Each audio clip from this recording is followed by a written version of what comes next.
Welcome back to our second panel talk here for RAF Clearing Live, brought to you by Not Going to Uni, where we discuss everything to do with what exactly the roles on offer are here at the RAF. Once again, being joined by Carrie and Stuart from the engagements team here at the RAF.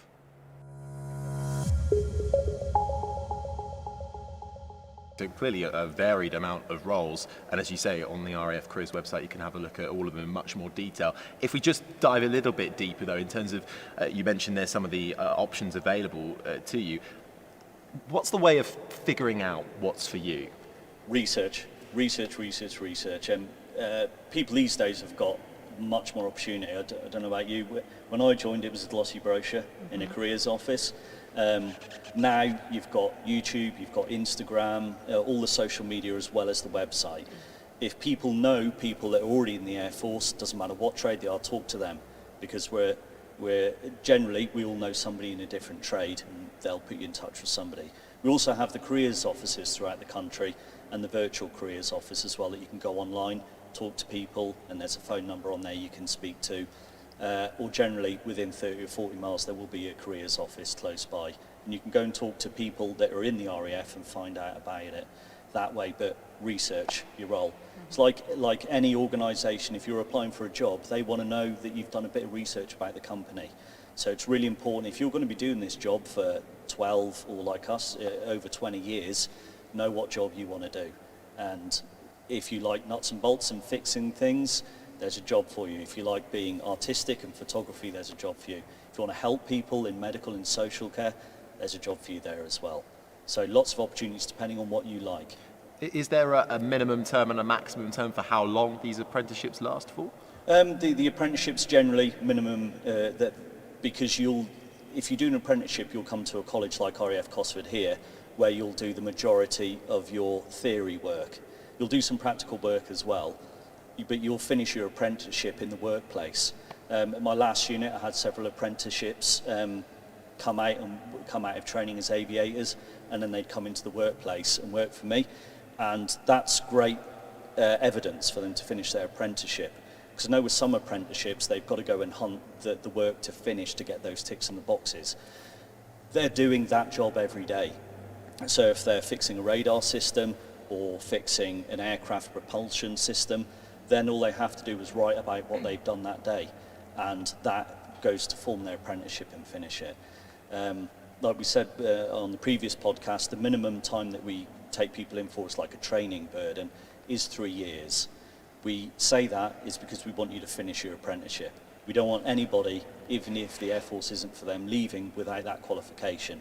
Because on a CV, if you're applying for different jobs, having a City and Guilds or an MVQ from the RAF, along with workplace experience, is really powerful on a CV, working for a top organisation that delivers really good training. Well, yeah, that's going to be my follow-up question, I suppose. What is the level of progression like within the apprenticeship? You can obviously stay within the RAF and then go up the ranks, and being then able to have that on your CV if you wanted to look elsewhere? Yeah, it's generally, it depends on the role and the level you join at. For me, is when I joined as an apprentice and going up through corporal and sergeant, my training has been continual.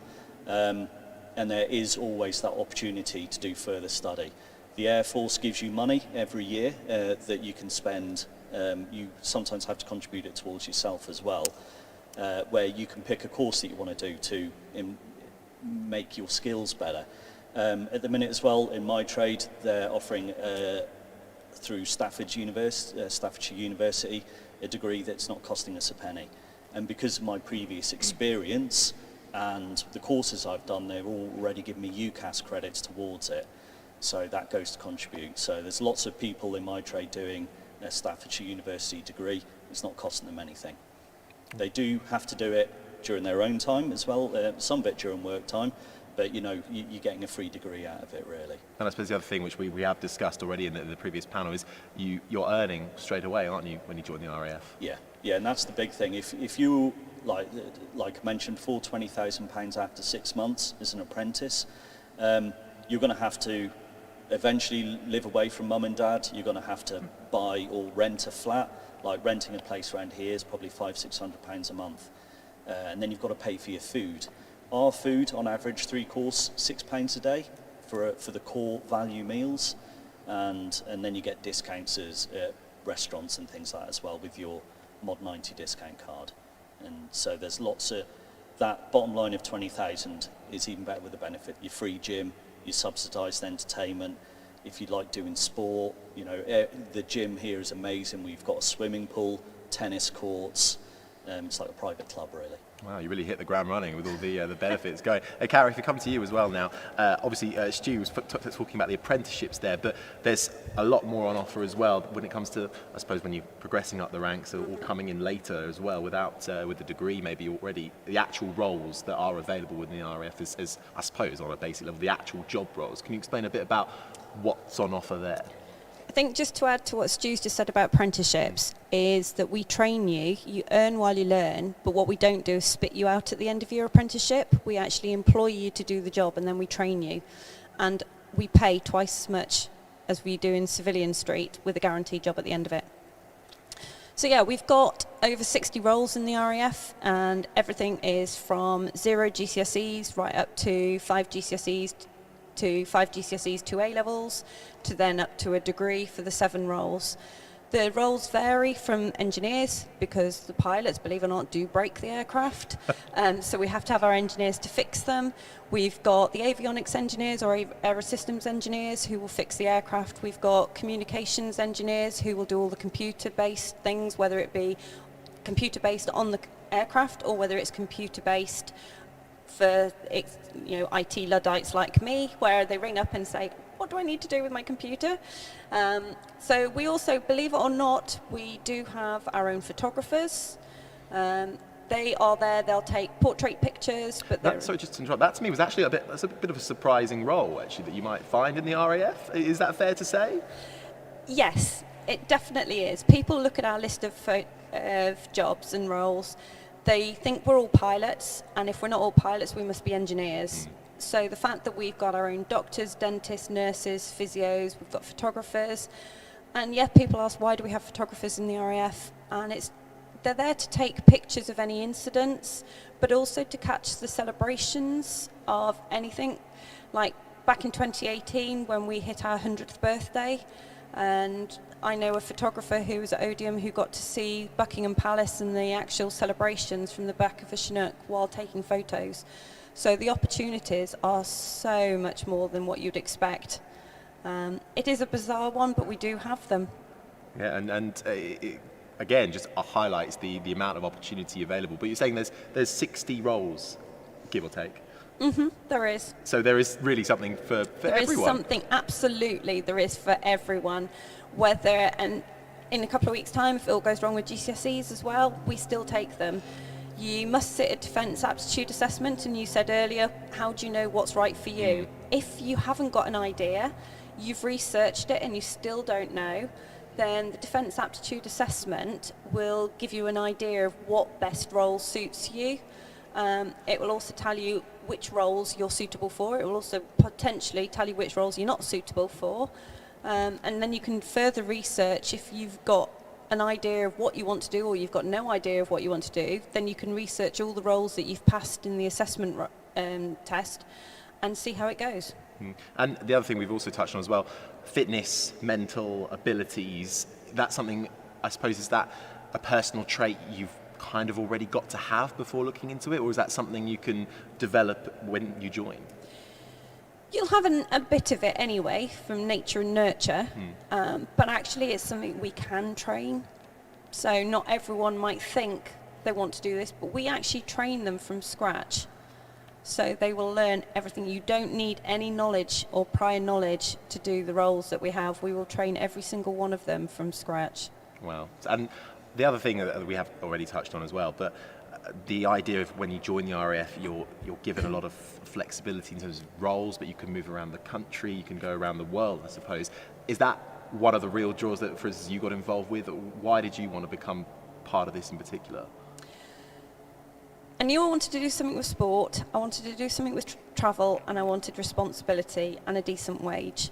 As I said, I trained as a PE teacher and I decided teaching wasn't for me.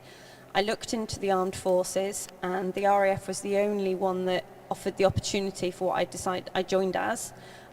Back then I joined as a physical education officer, which to everyone else is the head of PE in a school. Now it's a personnel training officer.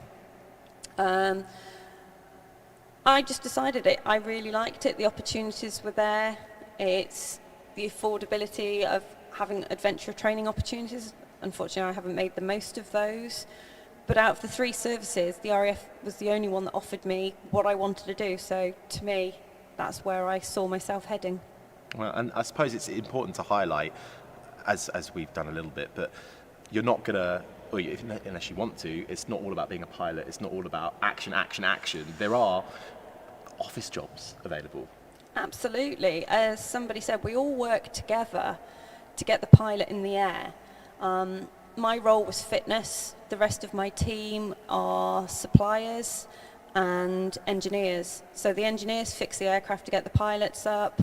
The suppliers are the ones that have to get the parts in. That could be parts for the aircraft, it could be uniform, it could be food. So my job is to get them fit to fly. So the fitter they are, the fitter they're going to cope with, and the better they'll cope with flying. So we all work together to get that pilot in the air. So yes, it all fits in together. There's a couple of job roles that sort of caught my eye a little bit. Just wondering, well, what makes those stand out? Obviously, in the force protection part, you can be a police officer, an RAF police. What's the differences there between your civilian police officer and an RAF police? Is there a difference? Yeah, RAF Police, I actually wanted to join as RAF Police when I joined, but my eyesight didn't meet the standards then, so which is why I went down the engineering route. RAF Police, they've got over 20 different specialisations within. So you could be a dog handler, you could do close quarter protection, you could do general community policing. They also have a lead in cyber security. Again, if people want to know more, go on the website and have a look at the YouTube links and stuff there. But it's a really varied role. You could be on the gate looking after the protection of a base, and then you could be spec ops doing undercover things where you're doing undercover surveillance with like long lens cameras and going undercover with cars that don't have the full RAF police and things livery on it. And the same, we do have dog handlers as well, which is quite a big draw. Qualifications for police. I know we talk to our counterparts in civic police quite a lot, and they do a degree apprenticeship scheme. You've got to have a certain amount of UCAS points. For us, it's an English GCSE at level 4, be 17 and a half and have a driver's license. Because potentially straight after training, you could be in a police car and could be having a live weapon on you as RAF police. So again, really varied role. But that goes for all the different roles. You could be doing each one of them, each discipline for 3 years and then moving on. Or you could specialise in one of them and do that. But there's the variety piece there really for you. So again, it's research, have a look on YouTube and Instagram and see what they're doing. And they like to tell the public what they're up to. And you personally, it says it on your T-shirt, you were involved heavily in the cyberspace part of this, part of the RAF. Can you talk to us a bit about how that role caught your eye and your progression into that? Yeah, it's changed massively because in 1998, you wouldn't even know. But well, maybe just. Computers weren't even that big a thing, really. We used basic computing and stuff for controlling some systems, but the rate of technology refresh is massive now. And when we talk about cyberspace, we're not talking about into the upper ionosphere. We're talking about the space between you and me and the digital signals that are passing between us. How do we monitor them? How do we capture them? How do we intercept them? How do we interrogate them? Find out where they're from, find out that information, because information is key. And this goes towards all the different trades, how we work. We might intercept signals and then pass them on to our intelligence analysts that can then look at that piece with other world news to build up a puzzle. It's like a jigsaw, so they can get all the information they need. So for me, as within cyberspace, the RAF stood up the Space Command in 2019. We monitor space junk. We've got satellites in space for communications and GPS. It is a very busy space and a very busy industry now. Everyone's competing for people in cyberspace because we still need jets, we still need tanks, we still need ships, but in theory you can bring a country to its knees with your keyboard. If you turn off the petrol pumps, turn off lights, turn off NFC. If you turn off Snapchat, oh my God, the world's going to come to an end. So that's what we're looking at, is defending our nuclear power plants and all that are very heavily defended. It's the soft targets like water treatment plants maybe. Mm-hmm. These are the areas that we're looking at to make sure that are properly protected. So, and it is that monitoring the cyberspace and making sure we are defended really from attacks in that. And when I looked 20 years ago, that job wasn't even a thing. So the people we need and the people we recruit, like in 10 years' time, we'll have all kinds of different job roles. We'll still have the basics, the engineers, but they'll be focusing on a different output now. So the jobs that we recruit for, they're changing and coming up all the time. And we do have to adapt to that. Yeah, and you've now, not swapped, but gone on into the engagement side of things as well. So there is that element to move around. Coming back to the apprenticeship side of things, we're saying, do your research, make sure you find out what you want to do. But is there a chance that people start an apprenticeship and make their way through it and then start to realize, actually, I'm just not sure this one's for me. Can I move around? Can I look into other things? Or is that a bit late in the day? There are opportunities to retrade. I've had several people work for me at my last unit that were RAF regiment and then retraded into my trade, but it's not a given. The opportunities, I would say, are few and far between. We are moving to a model in the coming years of professions that may allow a degree of flexibility, but it's not been finalised yet. So at the minute, my advice would be, again, research, know the role you want to do. And if you take another couple of months to know exactly what you want to do because you research, or maybe because that role isn't on offer just when you're doing it, but you definitely want to do it, stick with it. It's worth, like I did it, get a part-time job. I worked in a Kit Kat ice cream bar factory in Wolverhampton for a few months. Brilliant. While I waited for those opportunities to open. And I'm thankful that I did, because again, I'm doing a job that I enjoy. And so there are opportunities to say, but don't gamble on it. Know what you want to do from the start is the best way. There's no need to rush into things. I think definitely. Like we recruit up to age, say 16 to 47. When I joined at 22, there were people on my course that were in their early 40s. There were people that were 16. Each has their different challenges. There were people in their 30s that had family pressure, wife maybe and kids that may have taken a pay cut to join the RAF to then, go up the pay later on. And there were people that were 16 that were missing home and stuff like that, and having to adult for the first time, as my wife would say. Yeah. Having to learn how to deal with living in a 12-person room to start off with, and iron. So, and look after yourself. So each age range does have their own challenges, but the training staff have seen it all before. They're very well trained, and they would have seen everything. So they're there to support you and get you through it. And then coming back to you, Carrie, because of course you were a teacher beforehand in the civilian world, and then moved into the RAF. What would you say? I'd say you've experienced both worlds. What would you highlight as the main differences and any challenges you had to sort of overcome and face yourself with when you joined the RAF? I think there's a lot of challenges, but each person will have a different challenge. I was desperate to leave home from the age of 16. So when it finally happened at sort of 19 for university and then 24 when I really did leave home. But for some people, as Stu's already said, some people don't want to leave home. So I think there's different challenges for different people, is learning a new skill. All of a sudden, you're not in charge of children, you're in charge of adults then, who've all got their own minds. Not everyone, as you might remember, some people really hated PE in school, but you've still got this annual fitness test. And you have to pass this annual fitness test, or twice a year if you get into what we call the dark blue. So it's encouraging those who want to do it against those who want to do it anyway. And there is some cautions in place, is some potentially lose their career if they don't maintain their fitness and they don't pass the annual fitness test and the standards that we require. So it's encouraging them as well. How would you describe working in the RAF to somebody? I've absolutely loved it, and if I didn't enjoy it, would I still be here 24 years later? No 2 days at the moment are the same. No 2 schools are the same. No 2 jobs are the same. Yes, I see a lot of the M6 in the moment currently. COVID was a blessing.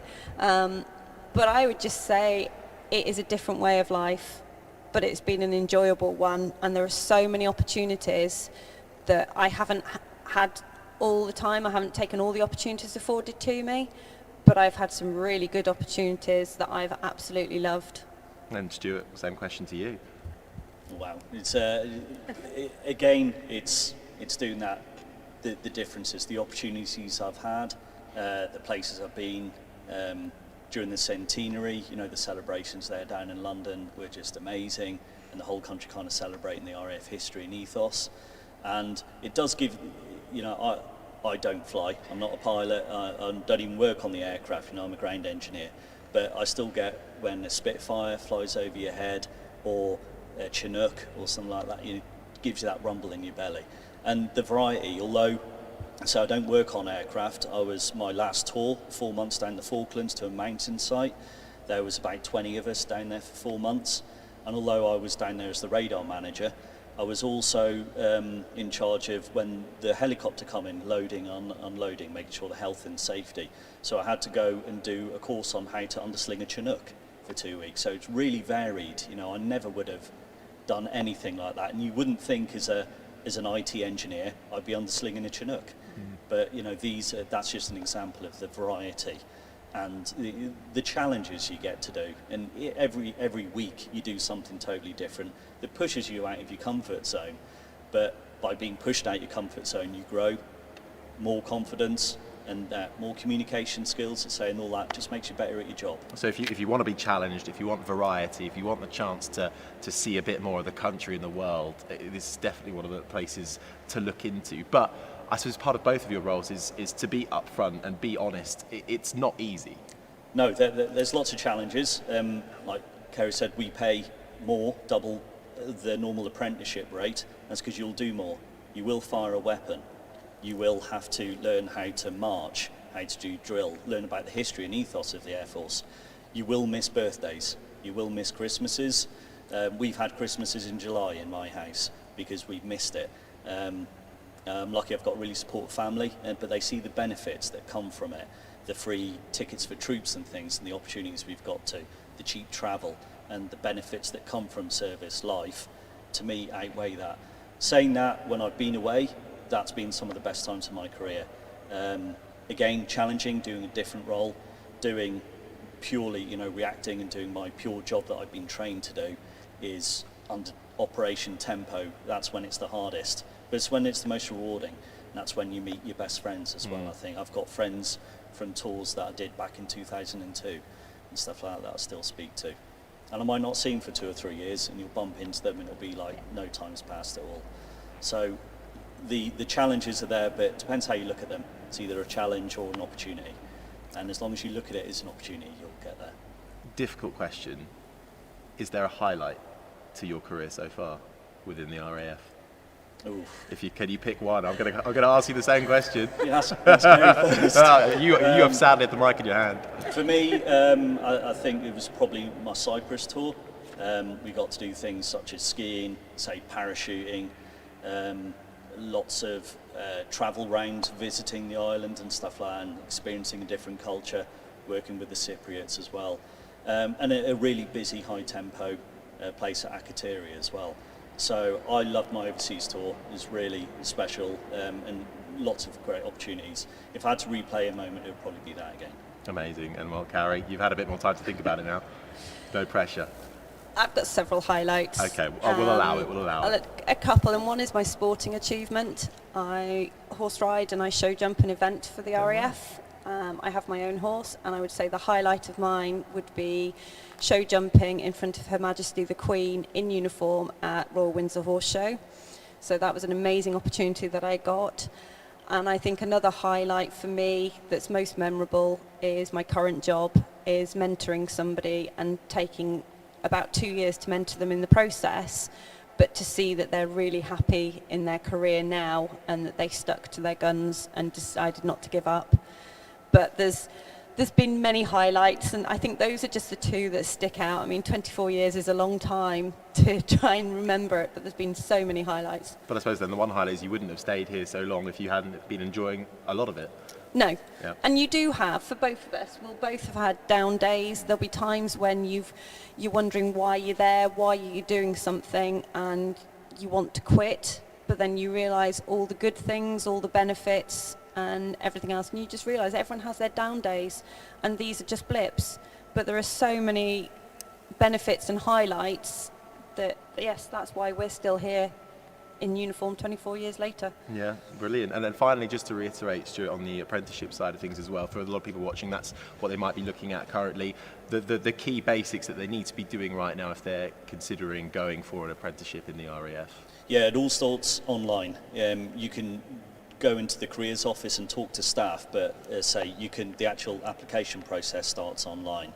And it's like, because we have some questions people ask about certain medical conditions or learning difficulties or anything like that. So don't let it put you off, apply. Because we do have stringent regulations for people joining, but you won't find out until you apply. Doesn't cost anything, you're not committed, just apply and then see where that takes you from there.